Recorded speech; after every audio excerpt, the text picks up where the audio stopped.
আসসালামু আলাইকুম। প্রতিবার পহেলা মে আসে আমরা আনুষ্ঠানিকতা বজায় রাখি, তারপরে আবার যার যার কাছে ফিরে যাই। এবারের পহেলা মে ভিন্ন।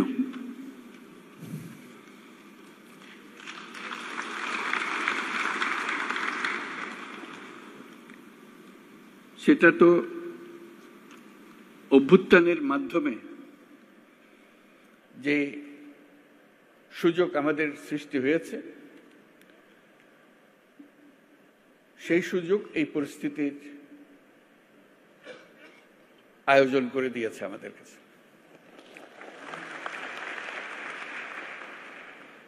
আমরা আজকে যেগুলি উচ্চারণ করলাম, যেসব কথা বলি, আগেও ওরকম বলেছি নিশ্চয়ই, অতীতে পহেলা মে যখন হয়েছে,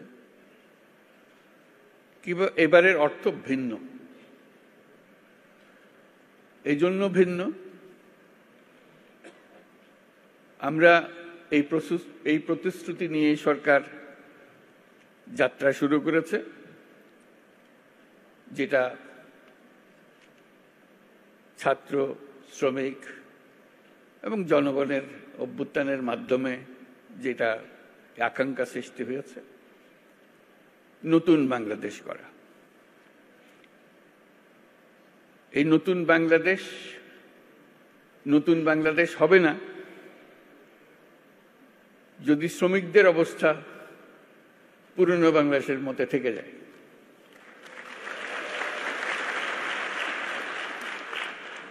কাজে এটা আমাদের সবার দায়িত্ব, যারা এই নতুন বাংলাদেশে বিশ্বাস করি, যারা এই নতুন বাংলাদেশ গড়ার জন্য প্রাণ দিয়েছে, যারা নতুন বাংলাদেশ গড়ার জন্য আহত হয়ে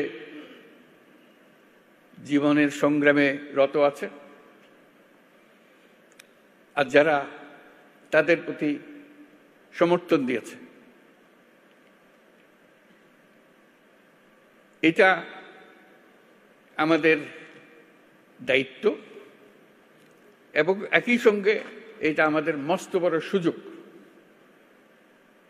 এরকম আকাঙ্ক্ষা আগে কোনোদিন একযোগে এত কঠোরভাবে সৃষ্টি হয়নি, আজকে যেভাবে সৃষ্টি হয়েছে।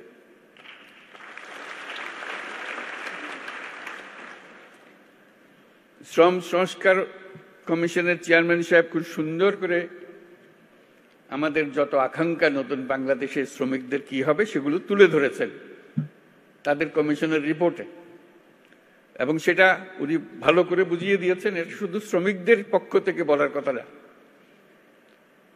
সকল পক্ষকে নিয়ে, সকল পক্ষের অংশীদারিত্বে এই কমিশনের রিপোর্ট রচনা হয়েছে। তারা যেসব কথা বলেছেন, যেসব সুপারিশ করেছেন, আমি ব্যক্তিগতভাবে অভিভূত হয়েছে। এত সুন্দর করে এত কঠিন বিষয়গুলোকে তুলে ধরেছে। আমি তাকে অনুরোধ করছিলাম আমাদেরকে একটা তালিকা দেন যেগুলো তাড়াতাড়ি করা যায়। তিনি সঙ্গে সঙ্গে বললেন, আমি প্রস্তুত হয়ে এসেছি, তালিকা আপনার জন্য নিয়ে এসছি। আশু করণীয়, আমাদের দায়িত্ব হলো আশু করণীয়গুলো দিয়ে যাত্রা শুরু করা। এইগুলো করণীয়গুলো সমাপ্ত করার পরে কঠিনগুলো আস্তে আস্তে আমরা রওনা হব। কিন্তু এটা বাস্তবায়ন না করে জাতির কোনো গত্যন্তর নাই। এই নতুন বাংলাদেশ গড়তে হলে আর কিছু কাগজ দলিল থাকার না থাক, এই কমিশনের যে রিপোর্ট আছে এটুকু যদি আমরা বাস্তবায়ন করতে পারি, তাহলে নতুন বাংলাদেশের ভিত্তি রচনা হয়ে গেল। আমরা গৌরবান্বিত হয়ে বলতে পারব আমরা সেই পথেই যাত্রা করেছি এবং সে পথে চলা আমরা অব্যাহত রাখব। আজকে ভালো লাগলো সবার কথা শুনে, সবার সঙ্গে দেখা করে। আমাদেরকে সবাইকে অনুপ্রাণিত করেছে। আমি বিশেষভাবে অনুপ্রাণিত হয়েছি সবাইকে একসঙ্গে দেখে এবং সবার কথা শুনে। আমি লিখিত বক্তৃতাটা পাঠ করি।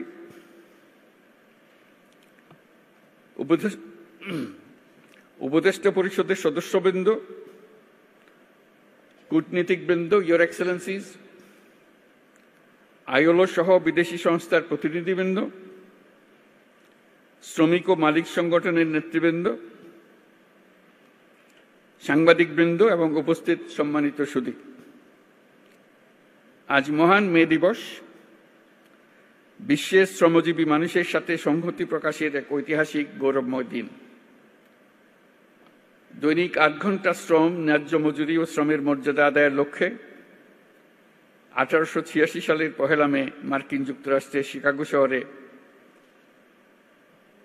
হে মার্কেটে শ্রমিক শ্রেণীর রক্তাক্ত সংগ্রামের মধ্য দিয়ে শ্রমিক ও শ্রমের মর্যাদা সম্মানের সাথে বিশ্বময় স্বীকৃতি লাভ করেছে। সেই প্রেক্ষাপটে এটি শুধু একটা সাধারণ দিবস নয়, শ্রমজীবী মানুষের অধিকার আদায়ের আন্দোলনের সংগ্রামের অনুপ্রেরণার উৎস। তার সঙ্গে এখন যুক্ত হয়েছে আমাদের অভ্যুত্থান, জুলাই অভ্যুত্থান।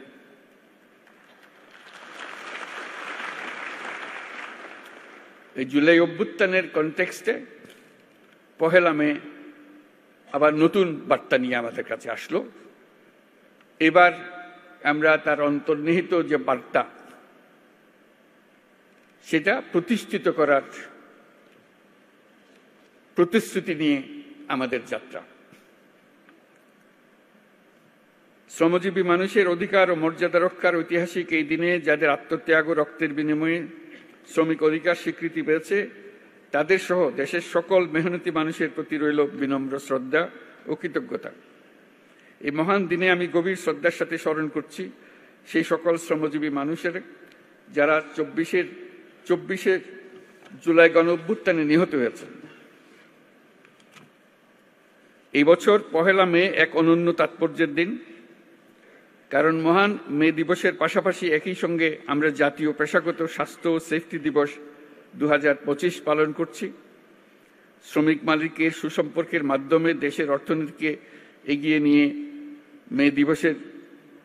নিয়ে যেতে মে দিবসের গুরুত্ব অপরিসীম।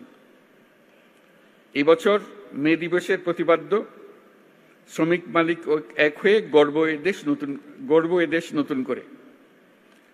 আমাদের দেশের টেকসই উন্নয়নের জন্য অত্যন্ত তাৎপর্যপূর্ণ। এটি শুধু একটা স্লোগান নয়, বরং জাতীয় জীবনের উন্নয়নের ভিত্তি। কারণ শ্রমিক মালিক পরস্পরের পরিপূরক এবং তাদের যৌথ প্রচেষ্টায় একটি শক্তিশালী, আত্মনির্ভর ও সমৃদ্ধ বাংলাদেশ গড়ে তুলতে পারবে বলে আমি দৃঢ়ভাবে বিশ্বাস করি। একটি জাতির অগ্রগতির মূলে রয়েছে পরিশ্রমী শ্রমজীবী জনগণ এবং দায়িত্বশীল মালিক শ্রেণী। একজনের পরিশ্রম এবং আরেকজনের নেতৃত্ব, ব্যবস্থাপনা ও বিনিয়োগ মিলিয়েই বৃদ্ধি পায় উৎপাদনশীলতা, গড়ে ওঠে শিল্প ও অর্থনীতি। বাংলাদেশের পোশাক খাত, কৃষি, শিল্প, নির্মাণ, পরিবহন, প্রযুক্তি প্রতিটি খাতের উন্নতির পেছনে রয়েছে শ্রমিকের পরিশ্রম। আর এই শ্রমিকের পরিশ্রম এবং মালিকের মেধা। দেশকে নতুন করে গড়ে তুলতে হলে এই ঐক্য, পারস্পরিক শ্রদ্ধা ও আস্থার পরিবেশ সৃষ্টি করতে হবে এবং তৈরি করতে হবে শ্রমিকের সম্ভাবনা, যেটা তারা যেন উদ্যোক্তা হবারও সুযোগ পায়। সুপ্রিয় উপস্থিতি, শ্রমিকের ন্যায্য স্বীকৃতি ও সামাজিক সুরক্ষা নিশ্চিত করতে আমরা প্রতিশ্রুতিবদ্ধ। আন্তর্জাতিক শ্রম কনভেনশন অনুস্বাক্ষরকারী দেশ হিসেবে বাংলাদেশের শ্রমমানকে আন্তর্জাতিক পর্যায়ে উন্নতিকরণে আমরা কাজ করছি। আমরা আন্তর্জাতিক শ্রম সংস্থার সাথে একটা রোডম্যাপ এবং ইউরোপীয় ইউনিয়নের সাথে একটি সময়াবদ্ধ জাতীয় পরিকল্পনা বাস্তবায়ন করছি। তাছাড়া যুক্তরাষ্ট্র সরকারের সাথেও একটি 11 দফা লেবার অ্যাকশন প্ল্যান বাস্তবায়ন করছি। আন্তর্জাতিক সংস্থা এবং উন্নয়ন সহযোগী দেশসমূহের সাথে আমাদের অঙ্গীকারের অংশ হিসেবে আগামী জুনে অনুষ্ঠিতব্য ১১৩তম আন্তর্জাতিক শ্রম সম্মেলনে বাংলাদেশ যোগদান করবে। এগুলো বাদেও আসল জিনিস যেটা আমাদের নিজস্ব প্রতিশ্রুতি, আন্তর্জাতিকভাবে আমরা কি করলাম না করলাম সেটা তো হবেই, কিন্তু আমাদের নিজেদের প্রতিশ্রুতি হলো আমাদের এই কমিশনের সংস্কার কমিশনের রিপোর্ট এবং তাদের সুপারিশমালা। সেই সুপারিশমালাই হবে আমাদের লক্ষ্য, যেটা বাস্তবায়ন প্রতিটি অক্ষরে অক্ষরে যেন আমরা বাস্তবায়ন করতে পারি, সেদিকে অগ্রসর হওয়া। নিরাপদ ও স্বাস্থ্যকর কর্মপরিবেশ নিশ্চিত করা শুধু শ্রমিকের অধিকারই নয়, এটি শিল্প ও অর্থনীতির উন্নয়নের অন্যতম শর্ত। শ্রমিকের জীবনমানের উন্নয়ন হলে তা পুরো শিল্প খাত এবং দেশের অর্থনীতিতে প্রতিফলিত হয়। সেই লক্ষ্যে বর্তমান অন্তর্বর্তী সরকার ইতিমধ্যে শ্রমিকদের কল্যাণ ও নিরাপত্তা নিশ্চিত করতে বাংলাদেশ শ্রম আইন ২০০৬ সংশোধন সহ বিভিন্ন পদক্ষেপ গ্রহণ করেছে। শিল্প বিরোধ এবং শ্রমিকদের অভিযোগ দ্রুত নিষ্পত্তির জন্য শ্রম আদালত কার্যক্রম আরও গতিশীল করা হয়েছে। সাম্প্রতিক সময়ে শ্রম আপিল ট্রাইব্যুনাল ও শ্রম আদালতসমূহ উল্লেখযোগ্য হারে মামলা নিষ্পত্তিতে সক্ষম হয়েছে। শ্রম আদালতসমূহকে আরও কার্যকরণের পাশাপাশি আমরা বিকল্প বিরোধ নিষ্পত্তি ব্যবস্থা অধিকতর শক্তিশালী করার উদ্যোগ নিয়েছি। শ্রম কর্মসংস্থান মন্ত্রণালয়ের আওতাধীন কেন্দ্রীয় তহবিলের মাধ্যমে তৈরি পোশাক খাতে এবং শ্রমিক কল্যাণ ফাউন্ডেশনের মাধ্যমে তৈরি পোশাক খাত ব্যতীত অন্যান্য খাতে কর্মরত দুর্ঘটনার শিকার শ্রমিক ও তাদের পরিবারকে এককালীন আর্থিক সুবিধা প্রদান করা হয়ে থাকে। এই সুবিধাকে আন্তর্জাতিকভাবে গ্রহণযোগ্য রূপ প্রদানের জন্য কর্মক্ষেত্রে নিহত ও আহত শ্রমিকদের ও তাদের পরিবারের অধিকার রক্ষায় শ্রম কর্মসংস্থান মন্ত্রণালয়ের ILO-র সহায়তায় শ্রমিকদের জন্য একটি সর্বজনীন এমপ্লয়মেন্ট ইনজুরি স্কিমের পাইলট প্রকল্প বর্তমানে বাস্তবায়ন আছে। অন্যান্য উদ্যোগের পাশাপাশি সারা দেশে ৩২টি শ্রম কল্যাণ কেন্দ্রের মাধ্যমে শ্রমজীবী মানুষের স্বাস্থ্যসেবা প্রদান করা হচ্ছে। শিশু শ্রম নিরসনের লক্ষ্যে নানামুখী উদ্যোগ গ্রহণ করা হয়েছে। এ পর্যন্ত ৪৪টি সেক্টরে ন্যূনতম মজুরি নির্ধারণ করা হয়েছে। তাছাড়া নিরাপদ ও শোভন কর্ম, পরিবেশ বান্ধব প্রযুক্তি এবং দক্ষ জনশক্তি ব্যবহারের মাধ্যমে টেকসই উন্নয়নে অবদানের জন্য প্রতি বছর গ্রিন ফ্যাক্টরি অ্যাওয়ার্ড দেওয়া হচ্ছে। শ্রমিক মালিকদের সাথে দফায় দফায় আলোচনার মাধ্যমে শ্রম সন্তোষ বহুলাংশ কমিয়ে আনা সম্ভব হয়েছে। শ্রমিকের অধিকার রক্ষার পাশাপাশি শিল্পকেও বাঁচিয়ে রাখতে হবে। তাই যে সকল কারখানা ও প্রতিষ্ঠান বকেয়া বেতন থাকায় শ্রম অসন্তোষ তৈরির উপক্রম হয়েছিল, সেখানে আলোচনার মাধ্যমে যৌক্তিক পর্যায়ে বকেয়া পরিশোধের মাধ্যমে শিল্প কর্মপরিবেশ সচল রাখা হয়েছে। একটি দেশ কেবলমাত্র সমৃদ্ধ হয় যখন তার শ্রমিকরা নিরাপদ ও সুষ্ঠু পরিবেশে কাজ করতে পারে, মালিকরা তাদের শ্রমের যথাযথ মূল্যায়ন করতে পারে। শ্রমিকদের কল্যাণ নিশ্চিত করা মানে শুধু তাদের জন্য ভালো করা নয়, বরং এটি শিল্প খাতের উৎপাদনশীলতা, জাতীয় প্রবৃদ্ধি ও অর্থনীতির উন্নতির অন্যতম প্রধান শর্ত। এই দেশকে নতুন করে গড়ে তুলতে হলে ঐক্য, পারস্পরিক শ্রদ্ধা এবং আস্থার পরিবেশ সৃষ্টি করতে হবে। দেশকে নতুন করে গড়ে তোলার প্রত্যয়ে উজ্জীবিত হয়ে শ্রমিকের অধিকার রক্ষা, নিরাপদ কর্মপরিবেশ নিশ্চিত করা এবং শ্রমিক মালিক সুসম্পর্ক স্থাপনে সকলকে একযোগে কাজ করার আহ্বান জানাচ্ছি। আমরা যদি ঐক্য ও সহযোগিতার ধারা অব্যাহত রাখি, তাহলে জুলাই আগস্টের ছাত্র শ্রমিক জনতার গণ অভ্যুত্থানের মাধ্যমে বৈষম্যহীন নতুন বাংলাদেশ গড়ার স্বপ্ন শুধু স্বপ্ন নয়, বাস্তব হবে। বাংলাদেশ অত্যন্ত শ্রমঘন দেশ বিদায় শ্রমিকের অধিকারকে সর্বোচ্চ গুরুত্ব দিয়ে কাজ করতে হবে। আমাদের অনেক দূর পথ পাড়ি দিতে হবে। বিভিন্ন প্রশিক্ষণ ও কর্মসূচি গ্রহণের মাধ্যমে অদক্ষ শ্রমিকদের দক্ষ শ্রমিকে রূপান্তরিত করতে হবে। এই জন্য শ্রমিক সংগঠন, ব্যবসায়ী, বিনিয়োগকারী, সুশীল সমাজ, গণমাধ্যম, উন্নয়ন সহযোগী সবাইকে ঐক্যবদ্ধভাবে শ্রমিকের স্বার্থ রক্ষা ও ন্যায্য অধিকার প্রতিষ্ঠায় কাজ করতে হবে। পরিশেষে মহান বে দিবস এবং জাতীয় পেশাগত স্বাস্থ্য ও সেফটি দিবস অনুষ্ঠানে উপস্থিত সকলকে ধন্যবাদ জানিয়ে আমার বক্তব্য শেষ করছি এবং আমরা নতুন বাংলা